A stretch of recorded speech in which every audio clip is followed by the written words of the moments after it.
everyone. Happy New Year. Thank you so much for joining us at Scranton Talks. We apologize. We were dealing with some technical problems. Yes, yes, but it's all good because we have a really good show today, so maybe it was worth the wait. Again, happy New Year.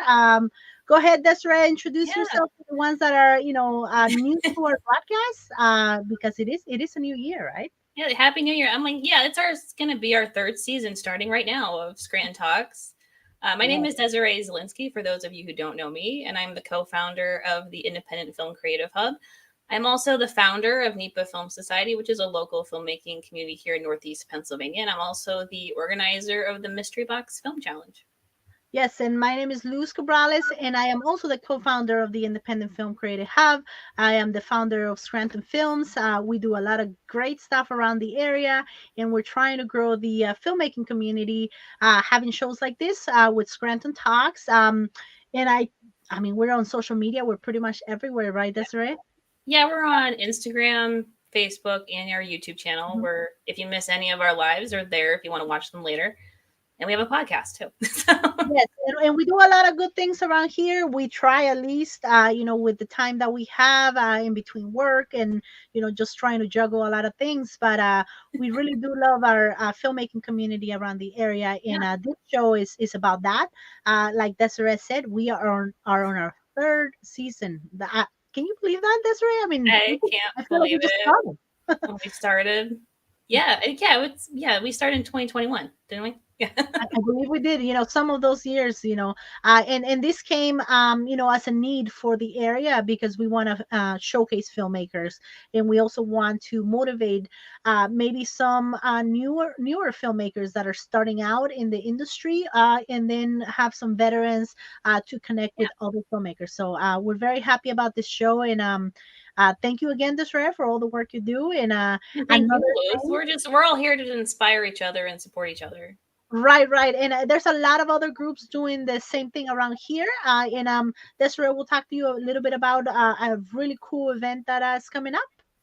Yeah, we got some exciting stuff coming up around the community. First off, we have a local creative group, a creative meetup Mhm. again in January, and this is going to be a filmmaker panel discussion, which will be happening on Tuesday, the 17th of January at 5 o'clock at the Think Center in downtown Wilkes-Barre.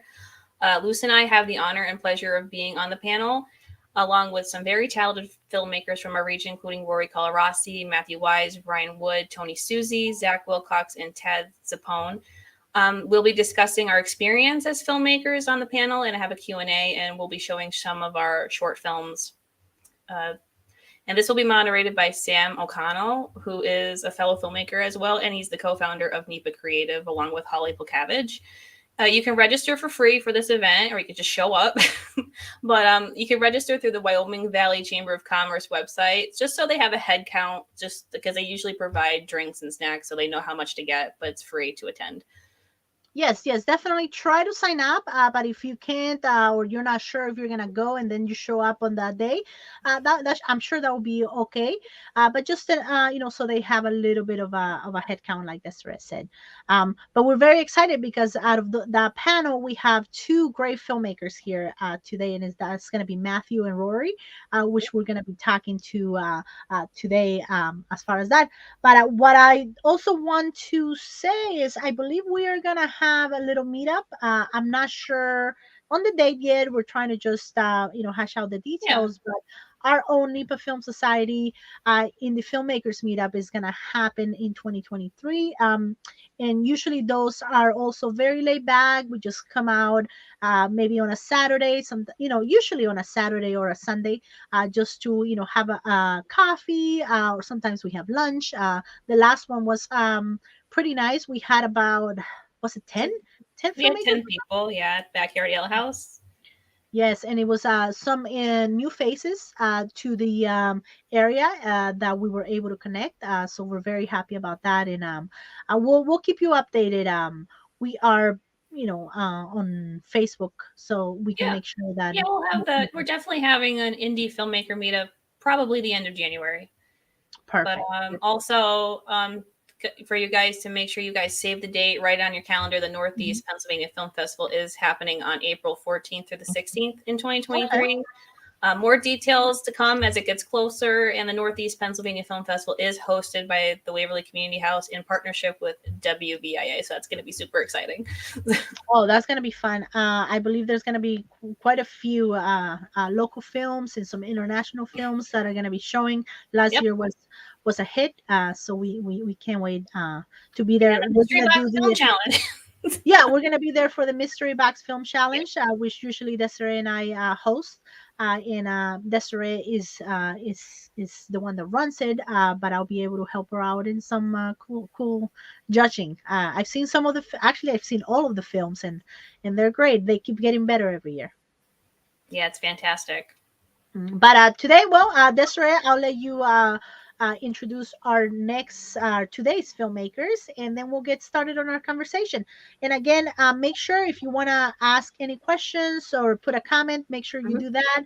That way our filmmakers know that you're watching, and we can relay the question and get another conversation going.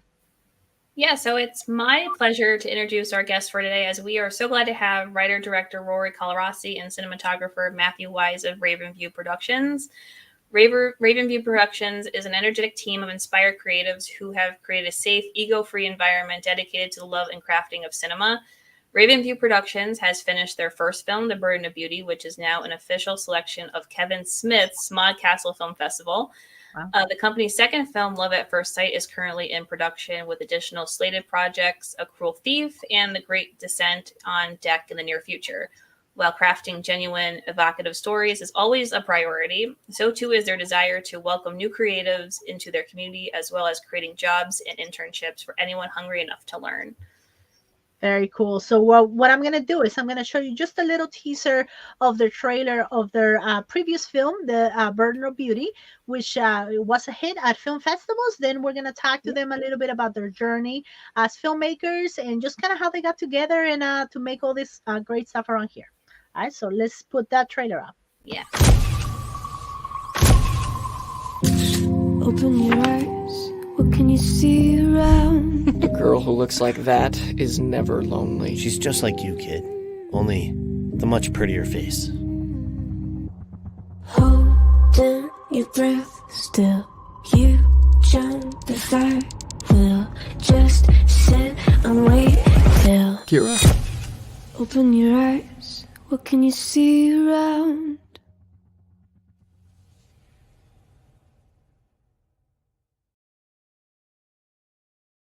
Well, that's awesome. Welcome, Rory and Matthew, to Scranton Talks. Thanks for having us. No, thanks for having us. We're excited. I could watch that trailer almost every day. It's awesome. I don't know if it's definitely the imagery, but also just the sound and the effects, like just that gives it that I want to watch that film and I'm we're gonna talk a little bit more about that because that film is gonna be shown somewhere local here. But the first thing that I want to say is I want to say thank you so much for kicking our season 3 of Scranton Talks as well, and just a great year just to get started on filmmaking, for people to get motivated, and just for being here and taking the time on a Saturday afternoon and making this your day and making our day today. Yeah. No, thank you. So there's nowhere else we'd rather be. That's what I like to hear. What I want to do is I'm going to ask the first question, and it's just going to be, let's just focus a little bit before we get into the Burden of Beauty and Love at First Sight, the films that you have up and coming. Let's talk a little bit about just your personal journey, so just how you got started in filmmaking, how you kind of came together. So whoever wants to take the lead, let's just start a little bit about it and okay. Pointing to Rory. Uh-oh. I had to figure that out. I know. I was doing that before. I'm like, which way is the left? You press the camera, right? But yeah, go right ahead, Rory. The floor is yours. Just as far as like the journey into filmmaking.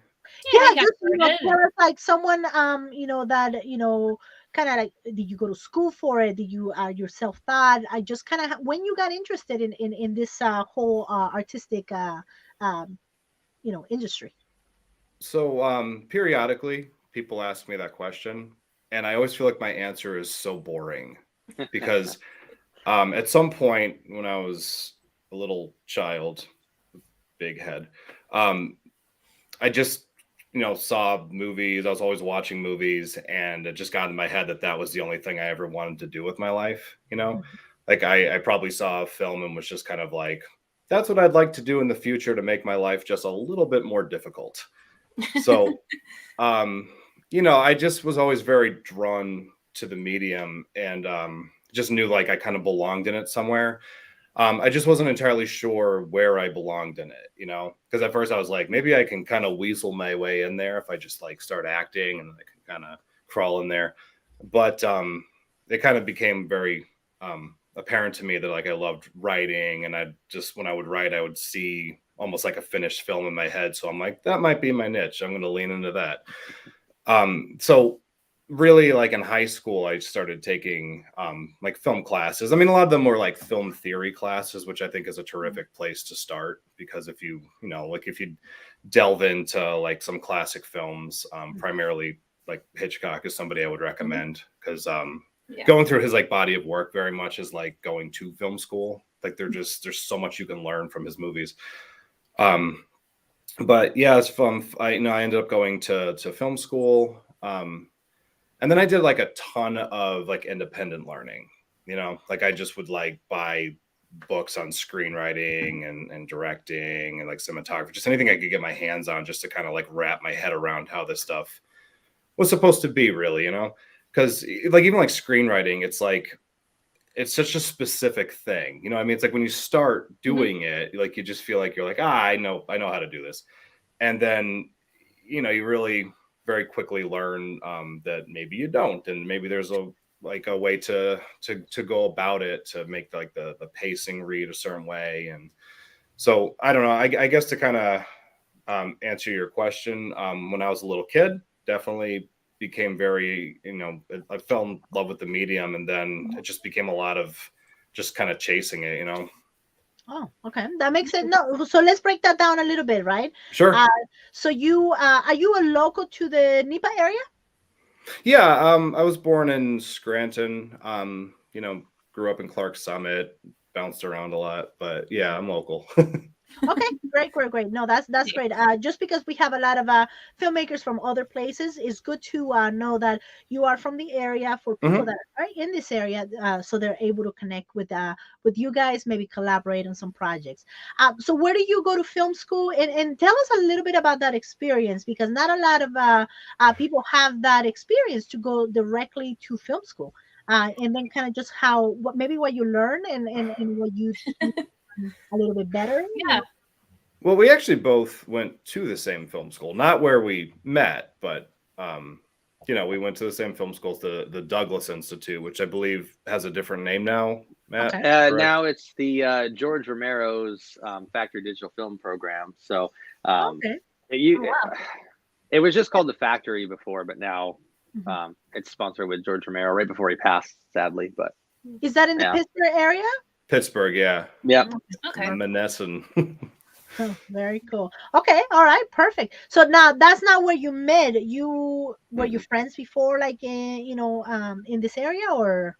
We were bitter rivals. No, I'm kidding. No, aren't we all?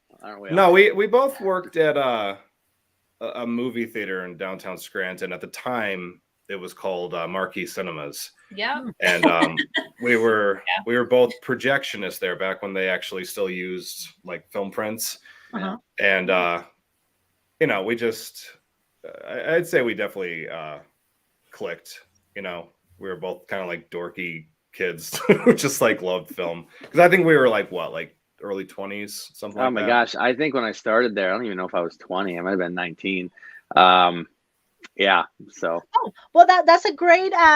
So let's focus on you, Matthew, on this, and then maybe we'll kind of meet in the middle of just kind of when you met, when you went to film school together. But go ahead, Yeah, Matthew. talk about your journey, Matt. yeah, I do want to say that Rory, you definitely left out something that I thought was cool, unless you didn't want to talk Go about ahead. it. I'm sorry, but he got to do something that I've always brought up. Now I think I'm okay with that. I didn't have this opportunity, but he got to make films as a kid with his friends and like do the whole VHS editing and everything else Yeah, between two VCRs. I didn't get to do any of that. that was very early on.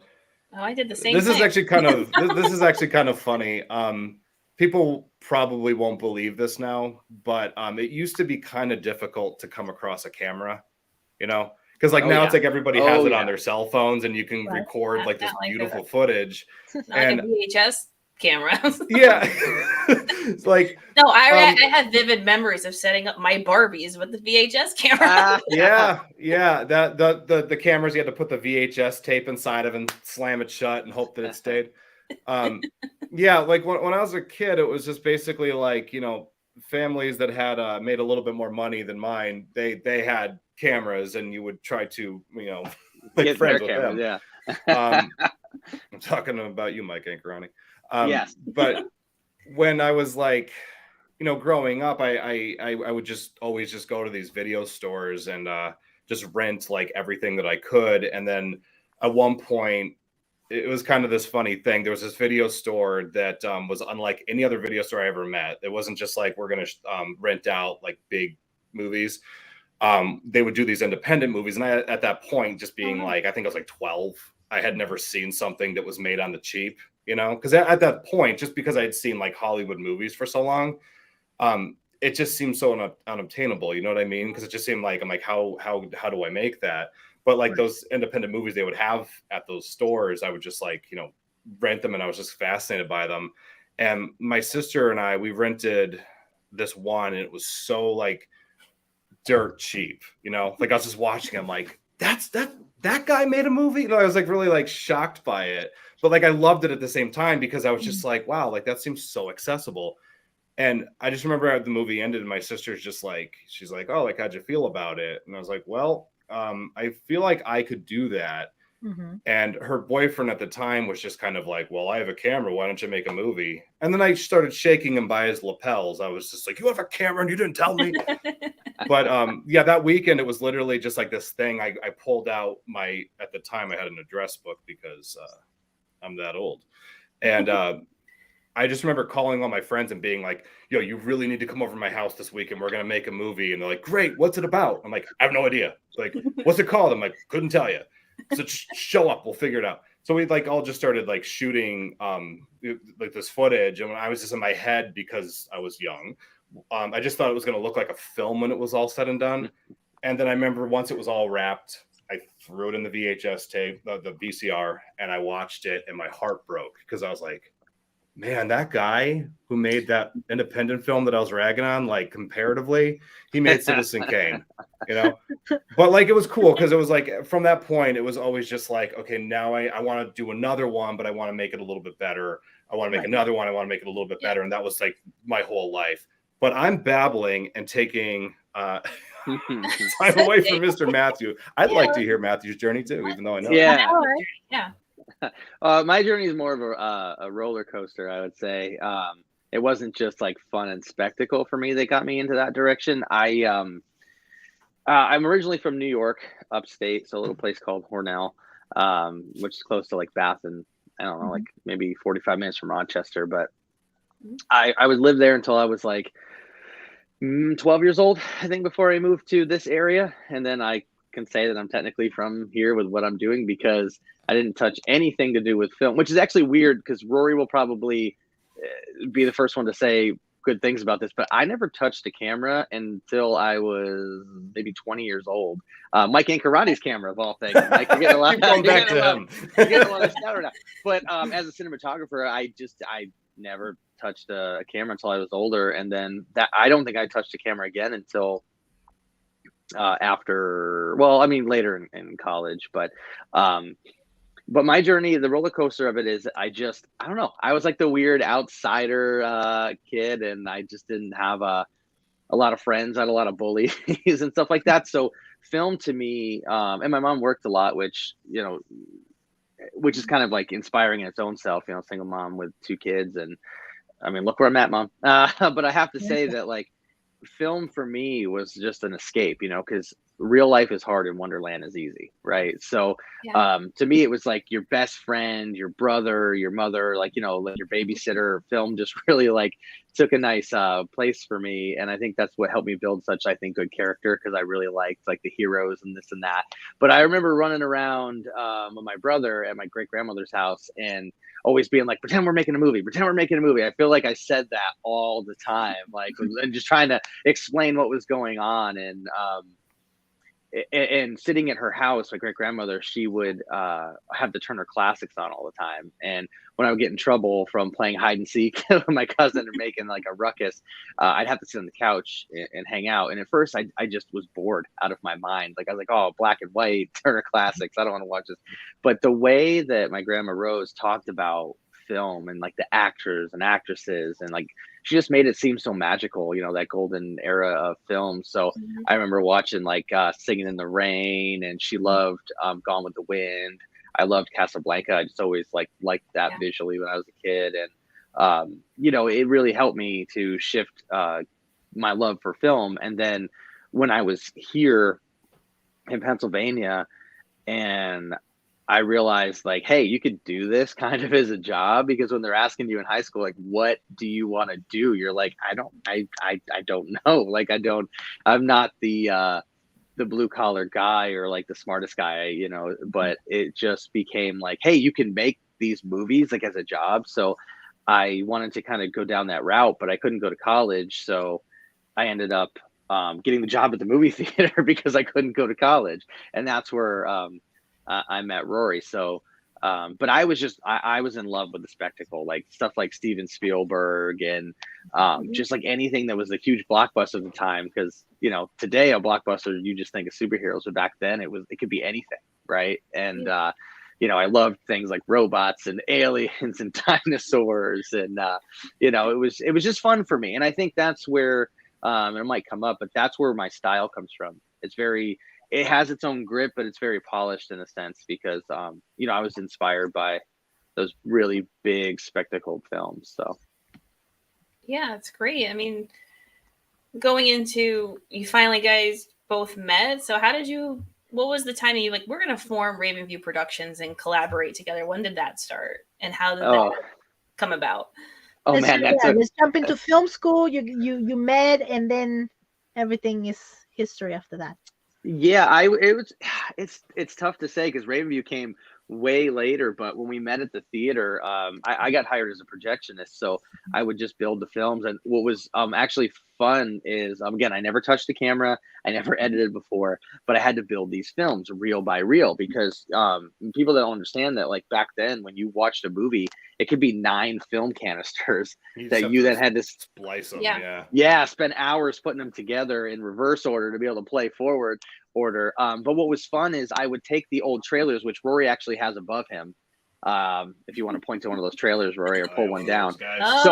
When you had to put the trailers together, they came in that spool, and so I would look at them on the table, and I would make my own trailer. I would take okay, they're going to hit a switch here. I'm going to take an explosion from here, and so my first I guess trials into editing was doing it with film. And then I would sit there with Ian Shortstraber, a shout out for Ian.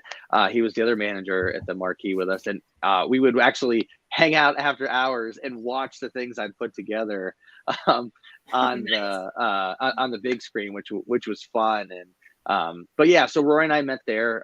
We worked together, we built films. We really didn't do a lot of work together early on. We just kind of all hung out and talked film. I don't know if you want to pick it up from there. Yeah, it was kind of funny because when he first started working there, I do remember us having a couple late night conversations. I think we were both taking bubble baths at the time and stuff like that. Call me on the cell phone. Yeah. But I remember us talking a couple different times, and you know, we definitely had like a good like rapport. You know what I mean? Like we were like, oh, you know what's awesome? Movies. And that's pretty much the course of all of our conversations. But it was this weird thing because like I was saying before, like I really leaned in to the writer director stuff. And then he was like kind of going into like the like editing and like cinematography and stuff like that. And it just I don't know why, but it just never clicked for either one of us to just be like, maybe we should work together. You're Wouldn't that make cutthroat. life easier?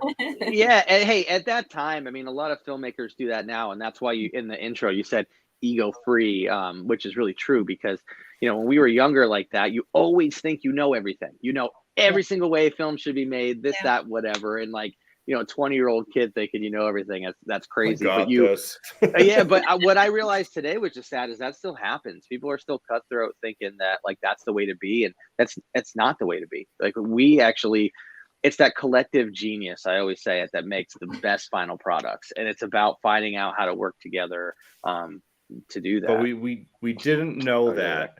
At that time, we definitely did not know that. But so we worked at the theater, and then the bakery next door caught on fire 2 years later and fell into the theater. So that was kind of like the end of that era for us, which was like 2008 to 2010 almost. And yeah, 2010, I think. And I thought that was a prank call that I got because I remember Ian called me and he's just like he's like, hey, so you don't have to come in today. The theater caught on fire. And I'm like, haha, be careful what you wish for, huh? You're being awfully silent. They did it caught on fire. It's crazy. Like the whole last two theaters just had like a big gaping hole in the as the whole building fell in. I might have forgotten about that. I mean, 2008, I was 18 around that time, but yeah, 2010 I think is when it burned. Yeah, I was like 9 or 10. Matt, I never got to ask you though. I remember in the back of your car the night before there were a bunch of gas cans. And there was like a weird manifesto that you wrote. I remember. But anyway, we don't have to get into the past. Now it's on record. Yeah. So now when I get arrested and we can't make a movie because of this joker over here. Hey, I got the right side. But anyway, when we finally all got laid off from there, because we did have a short stint at Lackawanna College where we had both went and met Andy. Give a shout out to Andy. Andy Carrillo. He's a good guy.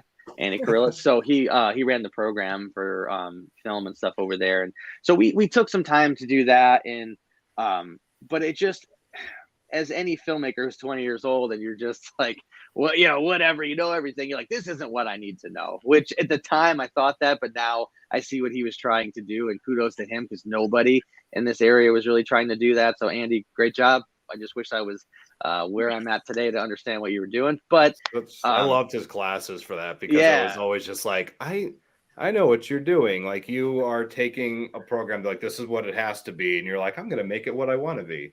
And he kind of just made it like a pseudo film class. Yeah. Oh yeah, he had like almost a whole program because there's a lot of things that he did that we did over when we went to film school. But so when they laid us off, I really at that point I didn't know what to do, and I knew that like I just didn't want to sit around and do what everybody else was doing, and you know, which was maybe get relationships and get married and stuff like that, which I just wanted to do something with my life, you know, like I love my Nana, you know, and I'm excited to like show her what I'm working on and take her to the movies and stuff like that. But there was a time where I remember a statement that she said, and it was sad and heavy, but it was like you're born with nothing, you die with nothing, kind of, you know, that whole mentality. And I was like, oh man, is this really true? Is this going to happen? But I remember I was at Borders before it was BAM in Dixon Borders, City. man. And I opened a magazine, and in that magazine there was an ad for that digital factory film program in Pittsburgh. I just opened it. There was, I forget the ad, but I remember, well,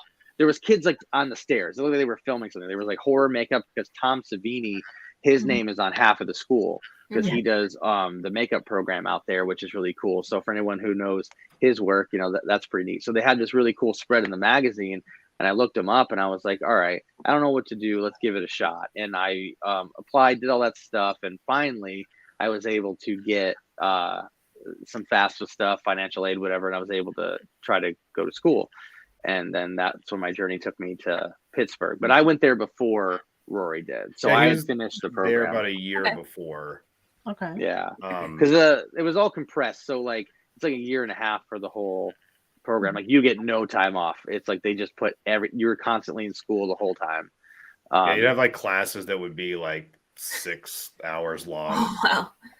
Oh Which was yeah, like, I mean, like, but it didn't feel like that because, no, like, no, if no. somebody was like, "Oh, I need you to, take a math class or something," I'd just be like, "No, 6 hours." But like, they're talking about like film, and I'm like, well, that's what I would have been doing anyways. So Right. Yeah, it's Exactly. something that you enjoy. And I mean, I Yeah. remember going to Marywood and I took a film as art class. It was technically an English class and I loved it.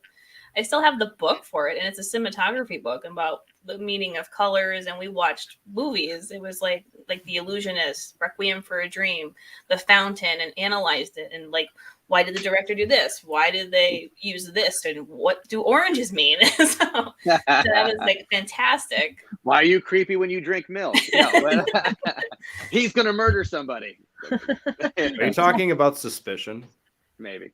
It's a great Hitchcock movie. But yeah, the textbook that I had to get, it's called If It's Purple, Someone's Going to Die. If anyone's curious, and I still have it. Yeah. So, Okay, it's I'll like a definitely look that up. cinematography book and goes through colors and all the symbolism. So that brings me to, okay, so now you know each other a little bit more. You both went to film school. You kind of have a relationship going. When did you get started with Raven Productions, and also just The Burden of Beauty? Because we're gonna I have a little bit of pictures here of that. So let's go forward and talk to me about how you got to make this project. Yeah. You want to start? You over here? Sure. Just throwing it While you guys do that, I'll pull out the pictures. Don't mind me. And definitely touch on like Kevin Smith's SMODCastle Film Festival, which is pretty amazing in that experience. Yeah. One thing I want to mention real quick. I think it's really funny. When I was logging in to do this, there was that part where it said like come up with like it said like put a username in, and you all went with your name, and I thought it was like a handle or something, so I went with Raven View Rory. That's okay. Right out of the gate. We didn't even right tell out of you the gate, embarrassing myself. Very true. You know what? I didn't even actually notice that, but yeah, I've been like fixating. You can change it. But you know what? That right there makes you creative, you know? It does. Or like it just makes me come off really arrogant or something. It's like Raven View Roar. I assure you, I thought it was like a whatever. You got what I'm saying. That's all right. You know, just for that, I'm gonna change my name, you know, just for that. You know? Thank you. Thank you for catering to my stupidity. So really the way that everything kind of worked out on my end was that like after film school, there was a little bit of that, what's the next step of my life? And ultimately what it was Los Angeles. So like I moved out to LA and thought, I'm going to do that LA thing. And I never felt entirely connected to it. It always just sort of felt like, like I'm here. I constantly feel like they're going to ask me to leave because it's very expensive. And I just felt like I was underdressed or something.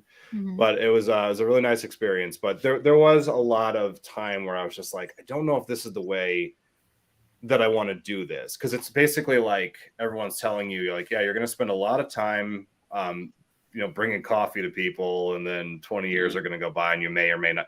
So, I mean, I was always like writing, and I always just imagined this area and everything that I was writing. Because I mean, I don't know why people don't shoot here more. It's just such a beautiful area. Like at the seasons, it's amazing. It's like not.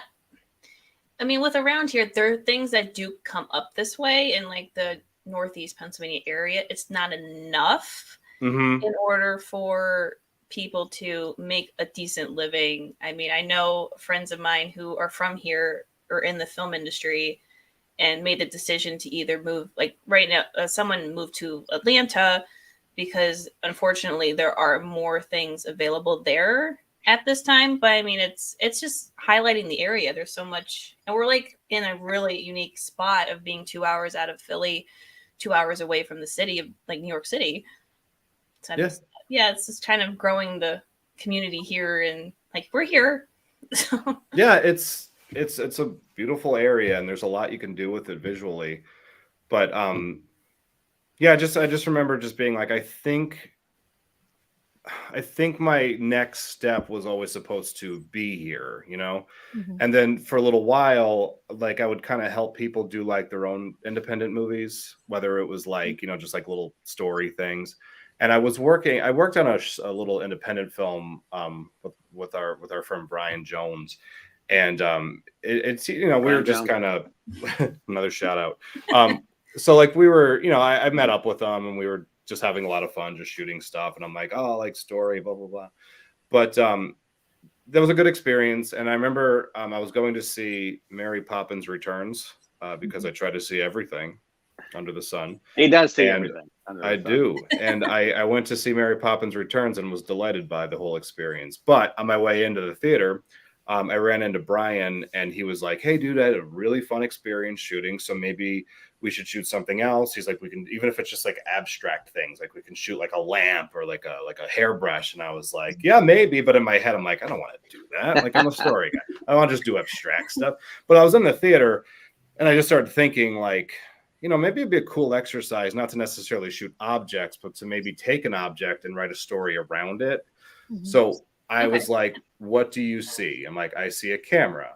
Okay, who's in front of the camera? There's this girl and she looks sad. So why is she sad? And then that's where like the skeleton of the Burden of Beauty came from. And it came during the length of a shower. Like I was just kind of like, oh, then this will happen. And this character's like this, and this will be a terrific way to work out my issues. And then I just like, you know, got out and wrote like a very much what it ultimately turned out to be, like a very brief synopsis. And I just wrote it and did a couple drafts of it. But yeah, that story came about in that way. But then weirdly enough, a couple of years go by. Matt and I hadn't really talked. And Matthew, take it away. Yeah. So that's kind of, I want to touch on one thing that kind of goes into that, because Giraffe was kind of born before Rory and I got back together. And Desiree made a good point. She's like, you know, this place, it's between New York and Philly, basically. I mean, yeah, we're a little further from Pittsburgh, but Yeah. Giraffe kind of started without the Giraffe name. It was just, I didn't have a name for it. I just did a bunch of commercials and work and stuff like that. And I guess people just started calling it like Matthew Wise Productions when they would write checks. I never told them what the name of the stuff was, but I worked with a few of my friends, and I'm a very like tech guy. So like tech things just make sense to me. I got my start in visual effects. So like building explosions and stuff like that. And I only started doing that stuff when I started at Lackawanna. I remember my mom, you know, we don't come from a lot of money, but she really went above and beyond and helped me. We charged a MacBook and like Final Cut and a bunch of other stuff. And I was playing around with After Effects. So like, I really just kind of like, I was a VFX guy, I guess, because it was just something that I could get into. Where Rory got into writing, I got into just kind of doing that. But when I was in Pittsburgh going to film school, the director of the program really saw, I guess, my talent or however with editing and such. So I was a senior editor at Allegheny Image Factory. And that was Robert Tennell, who was the director of the program. It's his company. And I did a lot of editing for them. But I just kind of really wanted to do my own thing. So I got with a bunch of my friends, and Jason Walker at the time, who is a great like cinematographer. Like he really is. Like at this point in my career, I was a director, right? Like I wasn't anything else. So we were shooting a bunch of commercials and what have you for a few years. And that's at the time Rory came down and went to film school while I was done and doing that stuff. But then, you know, he went his way and then came back here. Then he went to LA. Well, I went to San Diego and was working on documentaries and such. And, you know, you just kind of I didn't like the cutthroat way that it was. And I really missed doing things on my own. So then I came back to this area. And that was like maybe 2015. I'm not too sure. 14, maybe. I'm not really sure. And then I had to just kind of start all over and like build up all my equipment and stuff again. And I started shooting things, different promos, stuff for Cigna insurance companies and what have you. And I don't know, there's just something about that like everyone just like kind of falls into, I think, when they get into stuff like their weddings or commercial stuff. And I just got to the point where I didn't want the giraffe company to kind of go really in that direction. So I switched it into a post-production because like that's my background. So and now I'm a cinematographer with Ravenview. So it's like, hey, let's just turn giraffe into that. So now to skip all through that whole thing, that was about almost like, I don't know how many years, Rory, like 8 years, 9 years, something like that, where we kind of went our own ways. And he was just writing and I was working on like documentaries, commercials, however, so like editing. And then at that point, that's kind of where I got some of my my filming under my belt. Like I had bought my own cameras and stuff. And for those who are interested in tech stuff, it's like we used the like just little DSLRs like GH2s and which is Lumix, and Canon 7Ds and 5D Mark IIs and Mark IIIs. So we started with just that kind of stuff. But anyway, Rory and I had a falling out. We just didn't really talk or anything. We just had a falling out. And I was like, one day I just felt real like I don't know, there was something pulling me this way. His gravity, let go of me. Let me back over here for a minute. But so I reached out to him on Messenger through Facebook, that fancy thing that keeps us connected. And I was just like, hey man, been a long time. How are you? Sorry for whatever. Like, what's going on? And his response, he said nothing else to what I said. He didn't even acknowledge anything. Didn't even say it was okay. And then he said, "Oh, you want me to do it?" Yeah. Yeah. I think I just sent back Avengers Assemble. Because he's like, oh, we should work on a film or something, and I was just like, okay, Avengers Assemble. Like that was my only real response. I've got a script. Do you want to make a movie? And I was like, yeah. And we met up at Northern Light, and I read this little quaint, beautiful drama / art house film called Burden of Beauty, which is right here behind us. Yeah. And for that description, Matt, I will be sending you a check. And no, but this was great. And some of the stuff you're seeing right now is that was some pre-production stuff. We were kind of playing with lighting, trying to get the colors. This was our first location that fell through. Some guy kind of busted in, but we're not going to get into that. It just was freaking out at us. That was your casting where we got Melina, which was a godsend. EJ, who is Mac, and he's just the life of the party whenever he's around. I mean, Becca, you didn't over the story of what happened. I mean, things happen. Yeah, everything happened. I mean, I feel like even today, when we're trying to get into something or do something with it, it's like there's always an issue. It's the burden of beauty. It's the road to where we got. But it really has changed everything for us, though. I mean, so how long did it take you to make the film? How long is the film? Just so people get like an idea of that. Yeah. So I don't know if you want to take this one or you want me to take this one. Yeah, I mean, it's only like it's a brief watch. It's about like 15-ish minutes. It's a short, and that's. And there's a reason. No, but there's so there's a reason for that. So. Obviously, there's a lot of people want to make a film and they want to make like 15 minutes or 10 minutes or 20 minutes or I want to make a feature. It's like, look, I'd rather make if you ask me, my pitch is always, I'd rather make a great film in 5 minutes than a mediocre one in 10. Right. So it's like for us, he had a great story. Like there was nothing that said like shorten it back. It was already really lean. I call him Mr. Criterion. He's got a Criterion shirt on right now, but I call him Mr. Criterion because like Rory has a really good way, and I say this all the time, of writing great characters and doing this connective tissue between what they're feeling and the thematics of what's going on. And he's just one of my favorite writers, and I call me biased, but whatever. But I love his work, and the reason why we started with shorts is because we wanted to do the best work that we could and not just like bite off more than we could chew, even though I still think that we did naturally. Yeah. But we are doing another short, which is longer, right? 35 minutes. And then that will then take us into other slated work that's an anthology, which is a feature made up of other short parts. That's kind of why I wanted to get to that. It was cool too, like with the way that film worked out, because it really was like a great team building exercise. Because like while it is shorter, some of the shots, the technical stuff was a little challenging.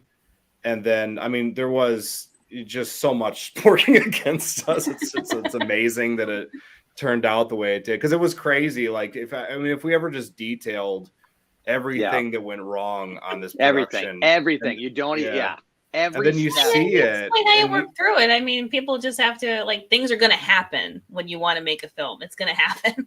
How do you work through some sort of those? of. I mean, like there was like things like like kind of what he was getting at before. We did have a a shoot that we were doing that got shut down, so we had like a couple days worth of footage, and then that got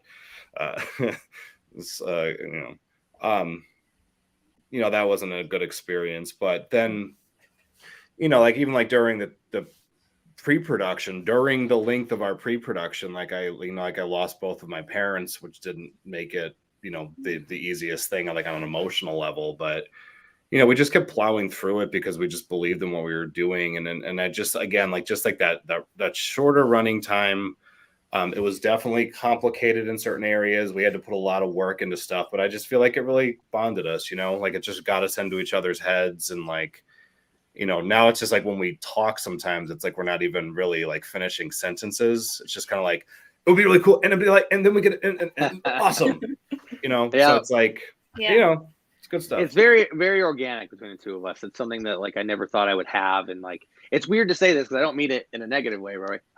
It's just, I never watch thought your words, Matthew. I never thought that I would have this kind of organic relationship with anyone, let alone Rory, and who's trying to call me during an interview. But like, so, it happens. Like, I love what we have. And The Burden of Beauty took a long time. I know your question was, how long did it take? And, it's crazy to think of where we were versus where we started, because The Burden of Beauty being 15 minutes, like you think you would just shoot it and be done. But like with every issue on every step of the way, I would say whether it was from casting, because we didn't get everybody in that casting day, because, like who knows us, it was our first time. So we only got so many people. Melina was great. She came in and stole the show that day to be Kira, but we had to go out for Chris. And then KK, a guy that writes Broadway shows that Rory knows, said, hey, try Chris. And it was, a perfect fit. But from audio issues to everything else, like we just had issues. So it took us about almost 3 years from the day that I read the script to when it got into the Kevin Smith's Film Festival. Like that, and that's, to me, is crazy because the new one is like 35 minutes, maybe longer, depending on what's going on. And we're hoping to only have 3 months on it. So it's crazy where you start and where you go. Yeah, if you want to talk about, like, you guys did submit to SMODCastle Film Festival, which was founded by Kevin Smith. If you want to talk about that experience and how did you, the film festival submission process, if you want to get into that. That was a thing that he announced, the festival, and my Facebook and my phone blew up. People are like, you need to submit to him. I'm like, I guess we could. But it was great for us because we, essentially we were bonded like, over that. Yeah. When we first met, like we bonded over talking Kevin Smith, which is crazy because like a lot of people would just say that Kevin because Smith. of the circumstance. Yeah, we Kevin were Smith, like, we would just constantly quote it. I mean, even working at that theater very much was like the movie Clerks, like because we thought we were very like responsible at the time. But looking back, I'm like, how were we not fired? And they're like, we were the manager, so we couldn't fire ourselves. Yeah, that's true. But yeah, no, that whole thing, the phones were blowing up and people like, you should submit. And I'm like, well, we are just about finished with this movie, so it might actually work out. So we literally gave ourselves a deadline. Like, we're going to get this whole thing done by this date, and then we'll submit it. And weirdly, and this is not very common in the film world, but we actually got done early, not late. We actually had a little bit of time to spare. So, we got the film back, and, he applied the remaining Foley, and then he just brought it over my house, my apartment, I should say. And he just kind of left me alone with like the headphones on, and I'm just sitting back there and I'm watching it. And I was just like, oh, all that garbage that you went through, and you're just like, it was such an emotional experience. But 20 minutes later, we submitted it to the festival. Oh, yeah. Yeah. So, like, it's not one of those things where you're like, well, we submitted it to the festival, roll credits. It was just basically like, well, now we got to do something with this film. We made it. So we were so busy, like, trying to get it into other festivals and stuff. And then I just remember August 22nd, for some reason, that day will always be etched into my brain. I was working, and I got a message, and it's like, your status for the SMODCastle Film Festival has changed. And I'm like, oh God. here we go. Here comes some pain. And then I opened it up, the email, and all these like balloons literally shot out of my screen. No, they didn't shot out of my screen, but you know, they were there. And I just got this feeling of like, huh? And then what? And for some reason, my foot came out real fast and I knocked over my cat's little perch. And I felt terrible. He was looking at me like, did I do something? I'm like, no, you're perfect. You're always perfect. You But I always was like, remember that day too. I was so excited. I was just like, oh my God. And I was like on a break from work. So like, I'm like, I just immediately called him. I'm like, Matt, we did it. When he called me, he's like, I was like, the way you could hear it, right? But he was like, guess what? And I'm like, you tell me we didn't get, you tell me right now. No, you tell me that like, they're like, no, you just denied. And then he, and I'm swearing at him like, you effing tell me, like, and then he's like, oh, we got in. And I'm like, it was a moment that like, I don't think anything could ever be like that again for us. And I mean, there's a lot on our journey that we keep thinking isn't going to feel great that does, but like but that moment in particular, like just the way that you feel wholeheartedly, you know, you just, I don't know if we'll have that again, because we put a lot of work into that film and a lot of time. And for me, like, again, Rory will be the first one to say this. It's like, you know, I didn't touch camera until I was older, and that was the first project that I ever did as like a director of photography. So as a cinematographer, when I read the script, like I knew that we needed to do something with that film. So, and as a guy who just has a lot of, you know, a tech background and can edit and do VFX and color footage and understands how a camera works from all the commercial work, I was just like, well, all right, well, let's do it. I'll be the director of photography. I've never done that before. So this is my first film that I actually had to be in control of all the lighting and the stuff like that. So real important point to make with that though, is that like, if it wasn't Matt, I wouldn't have just been like, you should be the DP. Like that would not have happened if it wasn't Matt, because the stuff that I write, you have no idea how much time I spend over small details, like just like one small details. Word. He's I a will psychopath. fixate on. But like, I would never in a million years have just been like, yeah, man, I want you to do it if I didn't absolutely believe in him, which I do. So it was like, what's Right. up? No, and just as you know, just to make a point on that, that is a great the way you speak about Matthew, just the relationship, professional relationship that you have is great, because a lot of us, like you said before, we kind of think that we could do it all on our own, right? But when you find that person that it has the same, you know, the same goals, you know, as far as creative goals, it's really nice. And you know, I definitely encourage people to have that and to connect with other filmmakers, just so they can see that their work can be even better when you have someone you can trust. You are 100% correct, because It's networking. Yeah. I mean, like one of the things like with Ravenview that's super important to mention, just in case anybody's looking to like work with us down the road. Yeah. For me with that company, that was like, it was just this neat thing. Like that name Ravenview came from a script that I wrote. I called it my screenwriting boot camp. Everything I learned to do well and failed miserably at was within the script. And that Ravenview was like a fictitious town, because I didn't want to just be like exterior Green Ridge or like Scranton, because then it's like you're kind of, I don't know, like limited to the world that you're built, you know. So I was just kind of like, well, what's a great name that you could use? And I was always very obsessed, because I'm a big Batman nerd, if you haven't noticed. And I was just like, I'm like, oh, like Gotham's such a cool name, because it's just kind of like you hear it and it just kind of evokes something, you know, like that that darker. So I was always just like interested in that. But I was like, yeah, just find something that gives a mood, a couple words, but so and then the Raven and the film thing is just because I'm weird, I suppose. I don't know. But my whole thing with the company that I really was obsessed with is just because I've been in film school, and this is the important part for those of you listening out there. When I was in film school, if you ever want to like lose some fun over movies, talk to film students sometimes, because some of them are like really not supportive of each other. Like I would be like in a room with people and they would be like, yeah, John, you're the best. John leaves the room. John sucks, man. You should see that movie. He That's sucks. 100%. It's 100%. And it's like really like for me, like I remember our teacher in film school, he said something that really stayed with me. He's like, I don't know why you people work against each other when you should be working with each other, because you're like almost like a member of like a tribe or something where you only understand this. And I was like, so when it got time to do like a company with the Raven View stuff, the thing that really went off in my mind was I was like, wait, you could literally make this company and build it on that, like have that ego-free thing, like leave that at the door. Like if you have like a toxic, weird need to like be like a superstar on set and treat people like garbage, then don't work with us. If you have like some, you know, kind of need to try to like meet women or men on the set and kind of be like a creep about it, don't work with us. But like literally have it be a foundation where it's like, this is about the movie. It's not about any one person. It's about Matt. It's about me. It's about the actors.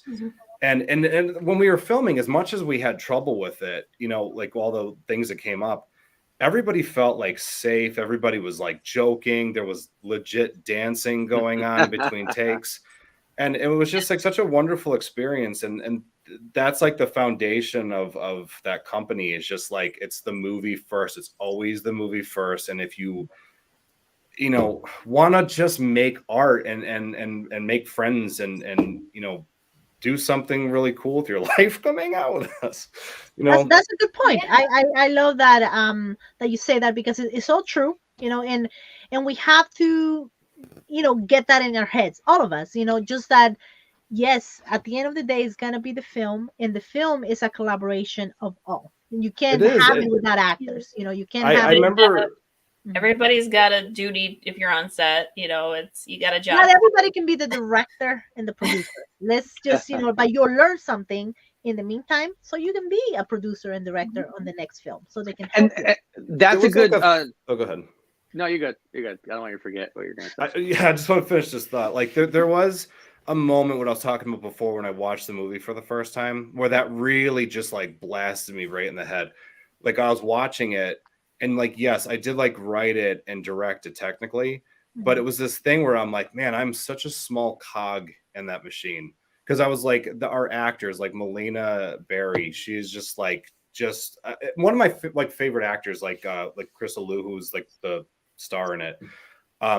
You know, he even said, like, for as awesome as he is, and as like, you know, intuitive as a performer he is, he's like, she is fearless. Like she just goes for it, and she just puts everything into it. And like Chris is like, just I don't know. I was like, I just gush over him sometimes, like when I'm like watching people respond to him, like when we do screenings, and I'm just like, oh my God, my eyes are watering. I'm so proud of him. And like EJ is just, he's a powerhouse. Like he could do anything, and I love him for it. He's just like, I didn't really have to worry about him with the character, and it's so radically different from him.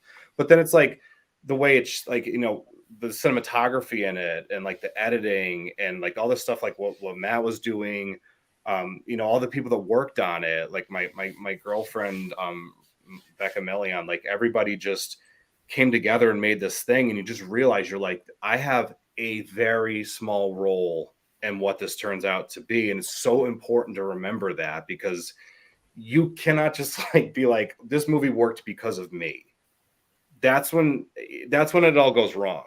It's about the film. It's not you, it's the film. Right. And the way you talk about the film, so we're gonna have an opportunity to watch this film, and it's a private event, Yeah, it's a public event, but you know, because it is in the film festival run, you know, you don't have it up yet or anywhere, correct? Correct. Not yet. Yeah, there's a lot of stipulations for certain festivals. Yes, so when we you have submit to, to film festivals, you can't have it here, you can't have it there. So, but local people in the Scranton Wilkes-Barre area are going to have an opportunity to watch this film, but they have to come to the NEPA Creative Meetup, which Go to the meetup. filmmakers panel. register.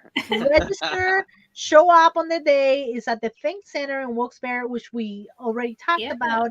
But what do we expect from that? You're gonna have a little bit of talk like this, and encourage some filmmakers. All Q&A. 4 of us are gonna be in it. Luz has her reel. I got my 15-second short film. So Yes, I Nice. usually if you blink, you'll miss it. most of my films are a little longer than they should be for this panel. So I'm going to show my demo reel just on some of the projects that I've done. Desiree is going to have a film, and you guys are going to show this the Burden of Beauty. So I encourage everyone that's watching, even if you are not into filmmaking, but you're maybe an artist, maybe you're a graphic designer, or maybe you're just kind of trying to Creative person, you just love movies. Right, exactly. Just show up to this event because it's gonna be nice, and it's really a great opportunity to see some wonderful films, and just to talk and network with some filmmakers. Maybe you never know. Maybe out of that you get to form a relationship that takes you on your creative journey. But before that, just because we're running a little bit late today, I want to make sure that you guys have time to enjoy your Saturday.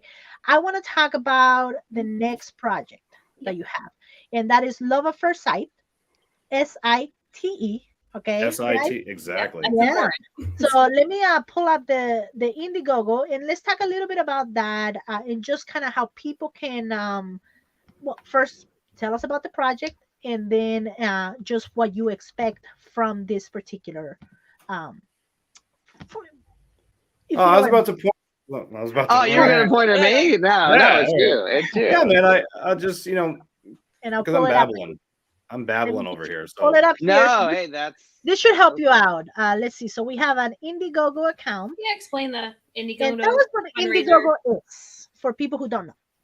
okay. Well, then I will take this part, but then you're talking about the movie.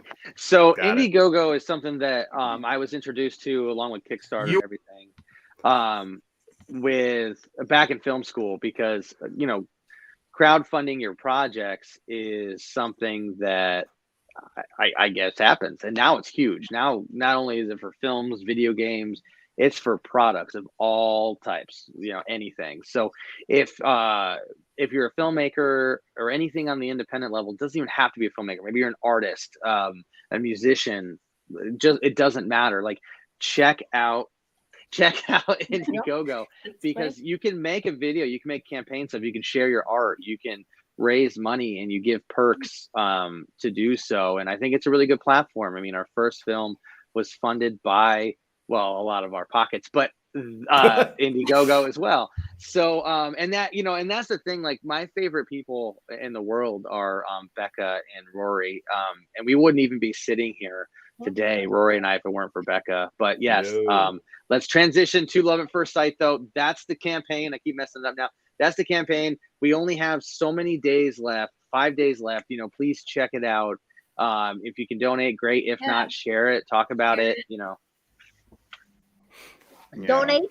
Okay, so that's the most important thing. You want to support this film. You want to support these filmmakers. Donate. Look at them. They already have 2870. Yeah, that's awesome. But we want $15,000, guys. And we have 5 days. They're getting there. I mean, if we could do more than 15, it's even better, right? Now, what is this? In a nutshell, what is this film about? Is it a short? I think you might have said it already, or is it a feature film? Yeah. Just a little bit about what you have planned. Let's say you make the 15,000, right? Mm-hmm. Or more. What are we gonna do? It's about. I will say, though, before he says what it's about, it doesn't matter what at this point what we make, because obviously the thing about Ravenview and our promise is we're gonna make whatever happen no matter what, right? We want to at least state that, because we don't want anybody to feel like, hey, they didn't hit their goals, they're not going to do it. Like, at the end of the day, finishing our films and working towards our features, and trying to make connections with other film distribution companies or streaming services, like, no matter what, this train doesn't stop, right? Like, that's the thing. Whether we hit the full budget or not, that's where it's at. The downside to not making our budget is just putting ourselves into debt for our projects, being starving artists. But at the end of the day, we love everyone who's behind us and donates and just supports us and shares. And no matter what, our films will get done. But please donate and help make it easier. Or it's not a starving artist. That's never a good. I don't like starving artists. It's just you make it happen with no money. So yeah, we're bohemian. We can't help it. So all right. It's also kind of good to mention that just so people know this, we're not always just like resting on this stuff. That's like that's a fraction of what we're spending and everything. But Matt and I buy up a lot of equipment on our own. We definitely my girlfriend bought me these really amazing lights for this production for Christmas. Which is really cool. But we're constantly just like putting our own money into this too. So we're not just like, resting on Indiegogo. That would definitely help us, but we're also just doing what we can on our end to crush it. So help feed us. And that's a great way to put it. Run your ends too. What I love about this is that you're saying, we're gonna make something no matter what. Please help us out. Whatever we get, we appreciate. But if we can't make our goal, it doesn't mean that we say, oh, we didn't make the goal, we don't make nothing. Because we're too stupid to quit. Yeah. Yes. And that's why networking is so important with the filmmakers and creative people in this area. I mean, there are people here like who will volunteer their time to help you because they love filmmaking. There are people here it's like, yeah, I'll help you out with a certain area on my own time voluntarily because I believe in it. I want to make it. I want to work with you guys. We all help each other. And that's a good point, Desiree. I just want to make sure, like, if someone maybe, cannot give you a monetary contribution, are they able to go to your website or go to your Facebook and say, hey, I may not be able to give you this, but I have, a camera or I have my time that I can donate to help you out making this film. Tell us how they can get involved in this. Yeah, I mean, we're working with businesses now too. We traveled around and we literally, I don't even know, it was 50 letters that I think we handed out the one day, Becca, Rory, and I, and we partnered with a couple of businesses that gave us some donations, so they're going to get their logos and stuff in the credits as well. And it's like, sometimes it's from products, sometimes it's product placement, right? Because you can't have logos and stuff. So like, we need locations, we need products sometimes, or costumes, even vehicles. So I mean, like at the end of the day, like anybody who reaches out, I mean, when they go to ravenviewproductions.com, you can email us right from the homepage. So I mean, if you're like, hey, I got this cool old farm truck and we need a farm truck, people, for this film. So like if someone's like, hey, I got an old 60s farm truck that drives, like, hey, email us, we love you. We'll put your name in the credits and we'll put your vehicle in there too. But anyway, it's stuff like that. You can help out. We were even like saying like anybody that helps us business wise too. We were just going to be like, we're going to slap your logo in the credits of our film and promote you guys when we're doing our festival tour on this one.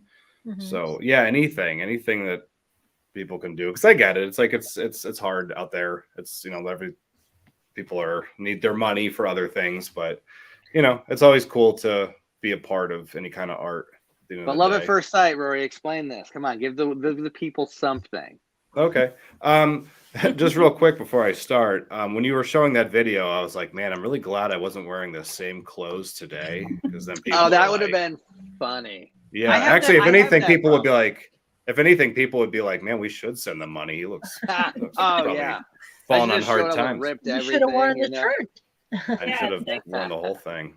But yeah, I mean, it's fun, like with the kind of stuff I write. I make my,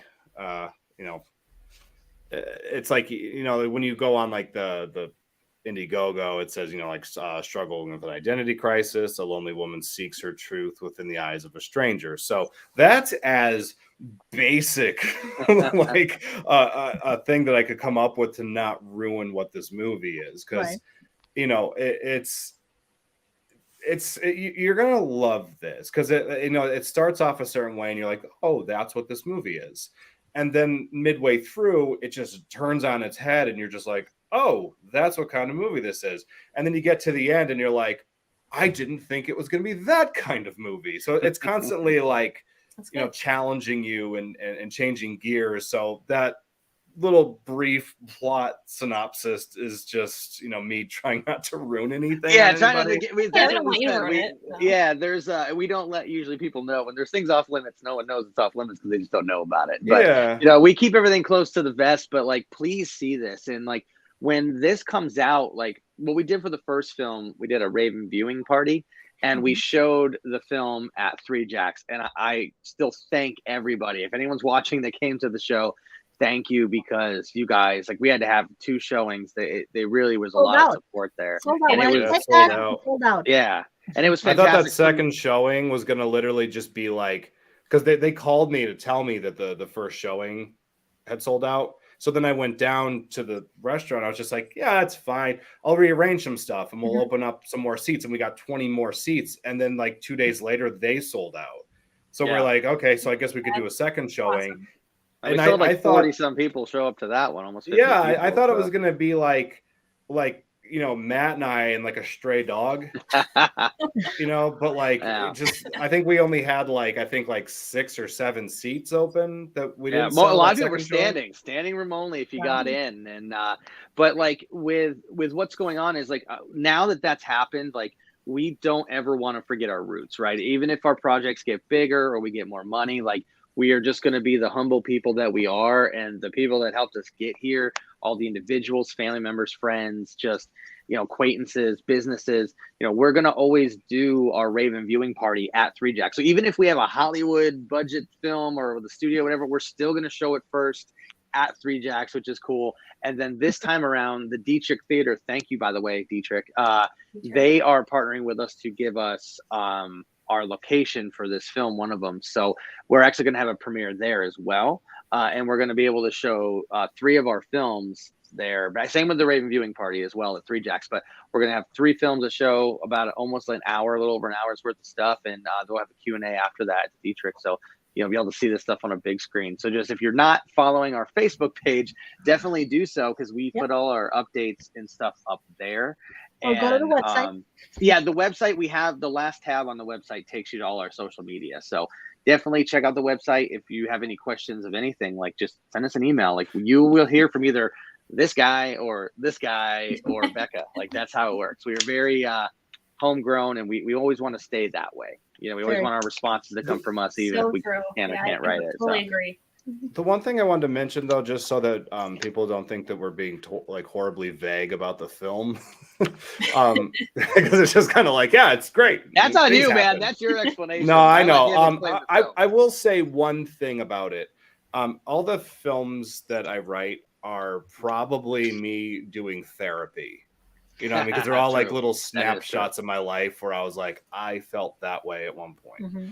And this one kind of crept up on me, because if you'd like to see a film like this, then you should donate. I think the perspective that I had when I was writing it was probably like after I graduated, that feeling of like, you know, while you're in high school, you're like, I'm going to be a filmmaker and it's going to be awesome. And then you graduate and, you know, you're just out in the world and you're like, this kid that you sat next to in homeroom is like opening a restaurant. You're like, that guy's opening a restaurant? Like I was just eating a ketchup packet.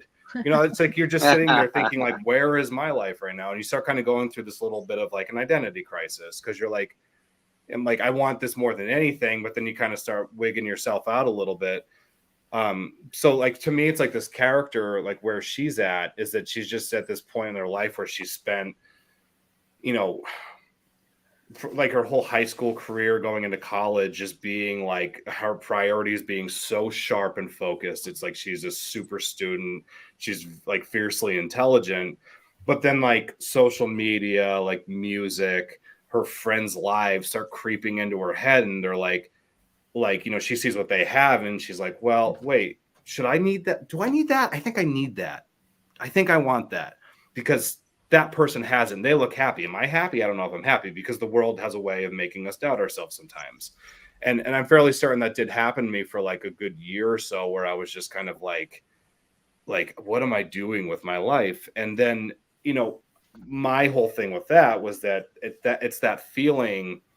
and you not trusting who you are that gets you off your path, and then you're back 10 steps.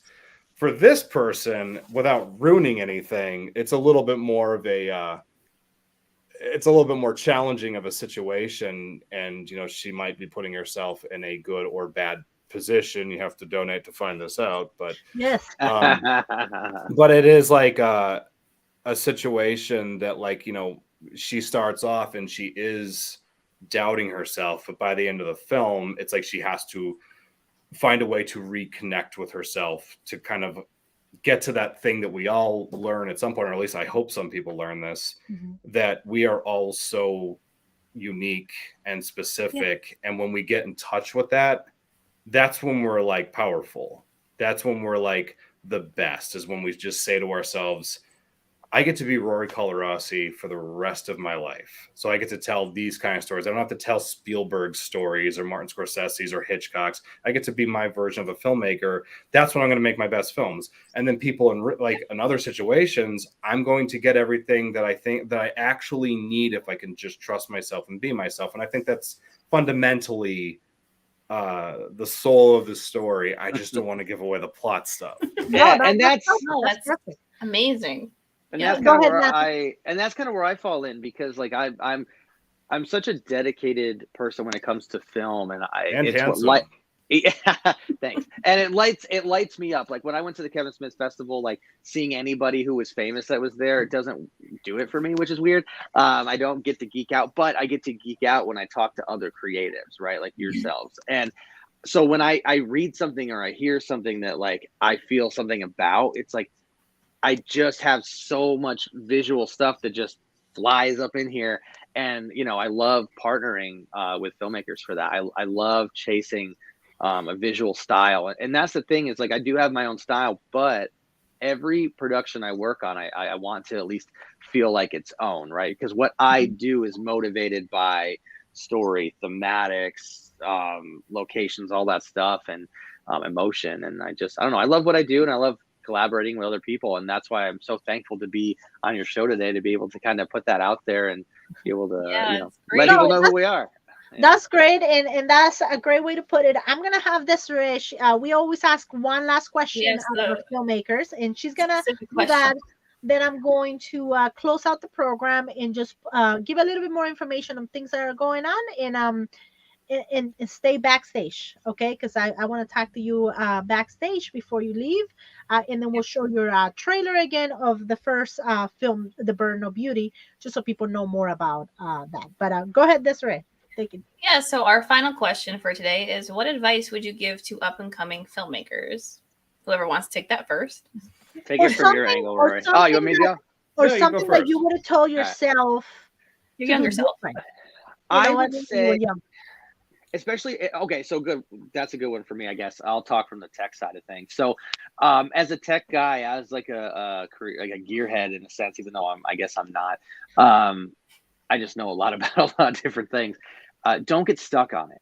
I mean, there's things that are important, and yes, like having better gear, better cameras, lenses, whatever, helps make things look better. But I mean, we didn't have anything of real quality when we did The Burden of Beauty. It just came down to the story was fantastic, getting the right actors, like not just grabbing anyone. Don't just grab your best friends.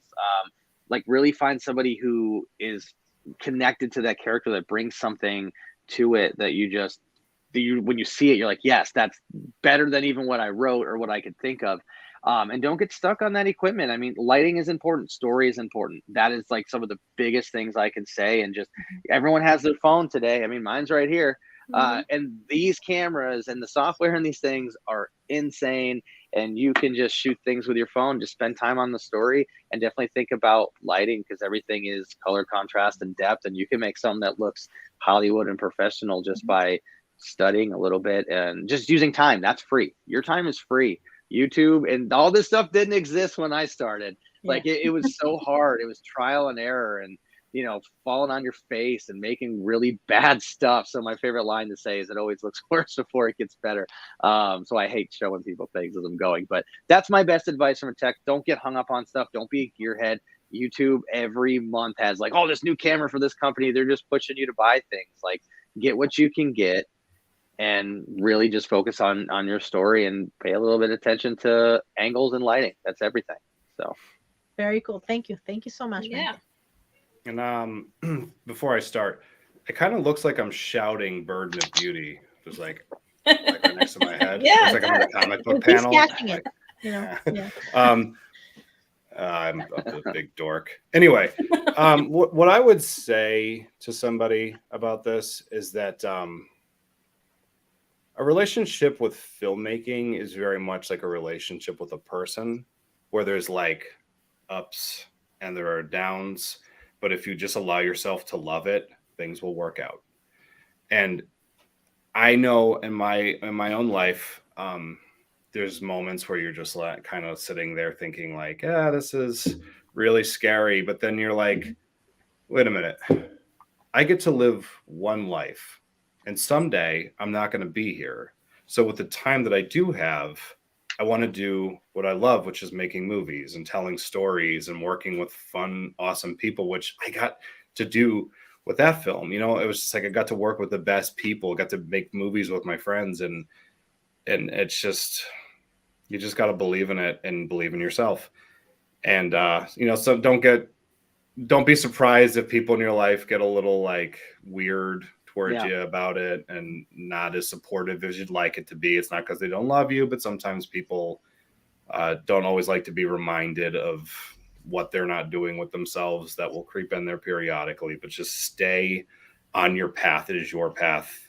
It is your path. So stay on it and you will get where you need to go. Because literally the worst day that you're ever going to have on a film set is still better than anything that you're going to be doing at any other job. So yeah. And I always say that the world turns anyway. Time passes. We get older every year. Things happen, and that world. And Weezer said it. The world will turn and leave you there. And so, just do it. I don't care if I mean, I'm 35 now. I don't care if it's like 10 years from now. Our films are on the big screen and we're doing it because then I have it. I'm never going to let go. I'm going to ride that bull. Right? It's not going to kick me off. So at the end of the day, just do it. Like, it doesn't matter. Things take time. This took us 3 years, and our first one's planned to be only 3 months. Like, who cares about the time? Who cares about the effort? What you don't have? Don't set yourself up to fail before you start. And there's so many people I talk to that just say a bunch of negative things, and it's like, who cares? Just figure it out. There's a solution to problems, and when you can't do something, then just be creative at how to fix that. Like, so don't get stuck on all the negative and impossible things. Just get out there and do it. And to end it up, it's like, you know, we didn't even have a camera this fancy when we started The Burden of Beauty. And now it's like to move on to, you know, where we are today with our new films and like cameras that are like huge, you know what I mean? Like, just take it one step at a time and you'll get there. And just don't quit before you start. And who cares how long it takes? Just, if you want to do it and you will get there. And Desiree, to quote Empire Strikes Back, do or do not. There is no try. There is no try. Well, that's great. I mean, just a way to close this out. I mean, I think out of all that is just follow through, finish what you say you were going to do, and have fun. You know, have fun in the process. It's never going to be perfect because we always want to change things as artists. You know, there's always going to be something that we want to change. But if we keep on just working on it, it's just going to get better. You know, it's just going to get better, and we're going to learn a lot of things. We're going to meet a lot of great people. I'm glad, you know, we met you, Rory, at a film meetup. Matthew, this is the first time I've met you, but I think it's going to be a great thing. I can't wait to see you guys at the NIPA Creative Meetup. The meetup, I hope I get out on time because it's right at 5 from work, but I'm gonna make it, and I just hope it's gonna be a nice get together, and hope other people that maybe don't know this circle can get to know us and get to learn something, because again, everybody's at a different point in their lives. Life happens, you know, things happen, but we have to just keep going. Okay? Don't hate, collaborate. Everyone's path is different. Don't compare yourself. So what I'm gonna do is I'm just gonna close it out. Again, thank you so much for being here. We're very excited. I love how this talk went. It was very, very nice. It was great. I learned a lot, and I definitely got motivated to keep on doing things. And there's a lot of great things that are gonna happen this 2023, because every year I say this is gonna be the best year, and I think this is gonna be the best year, right? That's right. Yeah. It is going to be the best year. I know it. I know it, but just to a Something's couple going of on right now. right housekeeping before we leave. Just want to let everybody know that Scranton Talks is possible in part through a grant from Lackawanna Arts and Culture Department, and we are very, very thankful for their support, because that means that we get to do more of this. We get to collaborate. We get to do shows like this. If you want to be part of the Creative Hub, we are finishing up our newly and designed website, right? Desiree did a great job. Yeah, they were pretty much there, just fine tuning it and tweaking it and then getting it live whenever we getting a want to couple sit down and do that. Getting a couple things finished and just adding a couple more things. But when you go to our creativehub.com, you get to see, I mean, you see it behind us. Basically, we have a streaming platform where you can put in your work for free. You get all the views, whether it links to your Vimeo or your YouTube. It just keeps people informed of what's going on as far as films.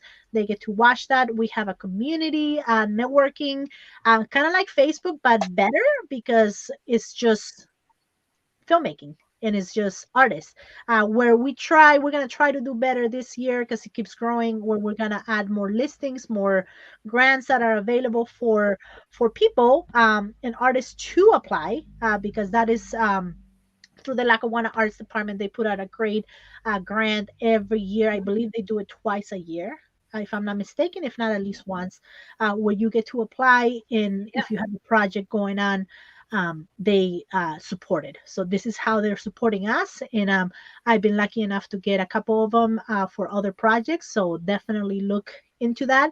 It's a great way to get your work seen. Other than that, we said the NEPA Film Society meetup coming up.